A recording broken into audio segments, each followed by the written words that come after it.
ഒരു സംഖ്യയുടെ 75% 250 കൂട്ടിയപ്പോൾ ആ സംഖ്യയുടെ ഇരട്ടി ലഭിക്കുന്നുവെങ്കിൽ സംഖ്യ ഏതെന്നാണ് ചോദ്യം. അപ്പോൾ ഇതിനെ നമുക്ക് ആദ്യത്തെ സംഖ്യ എ എന്നും രണ്ടാമത് ബി എന്നും എടുക്കാം.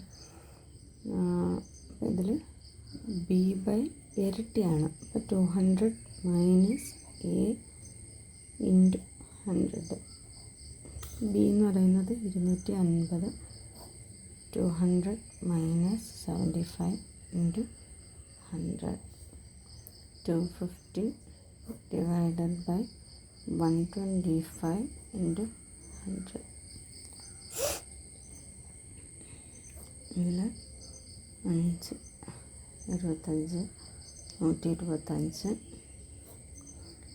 10 25 1 5 5 10 200 ആണ് ആൻസർ.